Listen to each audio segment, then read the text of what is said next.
အားလုံးပဲမင်္ဂလာပါအခုဒီဗီဒီယိုမှာတော့သင်္ချောင်းလမ်းပညာစံပုံစံတစ်ပုဒ်ကိုပြပြထားမှာဖြစ်ပါတယ်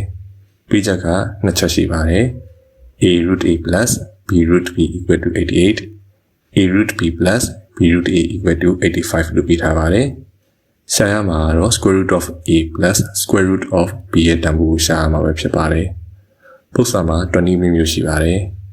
ဒီဗီဒီယိုမှာတော့ root a နဲ့ root b ရဲ့တန်ဖိုးကို x နဲ့ y လို့ထားလိုက်ပါတယ်x equal to root a ဖြစ်တဲ့အတွက်ကြောင့်မလို့ x square က a ဖြစ်ပါတယ်နှစ်ဖက်စလုံးကို square တင်လိုက်တာပါဒီအတိုင်းပဲ y square equal to b ဖြစ်ပါတယ် x နဲ့ y ကိုပြချက်ဒီမှာအစားသွင်းတဲ့အခါမှာဆိုရင်ပထမ equation မှာx cube plus y cube equal to 88ဆိုပြီးတော့ရပါတယ်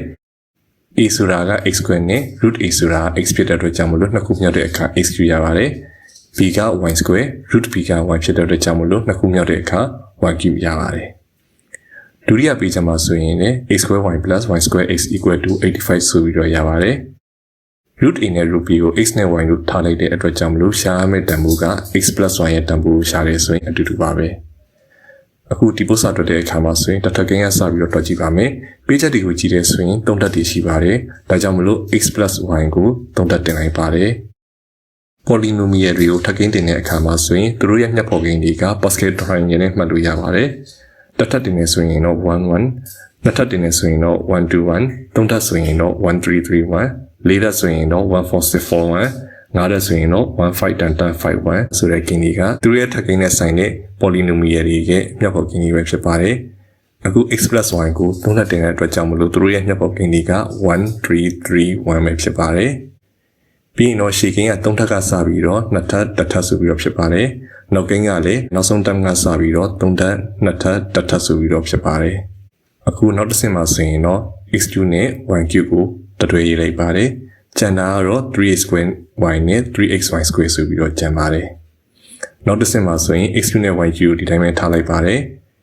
ကျန်တဲ့ term နှစ်ခုမှာဆိုရင်တော့3ကိုပုံထုတ်လို့ရပါတယ်3ကိုပုံထုတ်လိုက်တဲ့အခါမှာဆိုရင် x square y plus xy square ဆိုပြီးတော့ကျန်ပါတယ်x2 နဲ့ y3 ကိုကြည့်တဲ့အခါမှာဆိုရင်ပြချက်အရာ88ပါ88 plus 3 into x square y plus xy square ရဲ့တန်ဖိုးကိုကြည့်လိုက်တဲ့အခါမှာဆိုရင်85ရပါတယ်88 plus 3 into 85ဆိုတာကိုရှင်းလိုက်တဲ့အခါမှာ343ရပါတယ်အခုရလာတဲ့343ဆိုတာက x plus y တခု cube ကိုရှင်းထားတာပါ343က7 cube နဲ့အတူတူပါပဲx plus y တခု cube equal to 7 cube ဖြစ်တဲ့အတွက်ကြောင့်မလို့ x plus y equal to 7ဖြစ်ပါတယ် x ဆိုတာက root a y ဆိုတာက root b ဖြစ်တဲ့အတွက်ကြောင့်မလို့ root a plus root b equal to 7ရပါတယ်ဒါကတော့ဒီပုဒ်စာရဲ့အဖြေပဲဖြစ်ပါတယ်အခုလိုအဆုံးထိနားထောင်ပေးတဲ့အတွက်ကျေးဇူးတင်ပါတယ်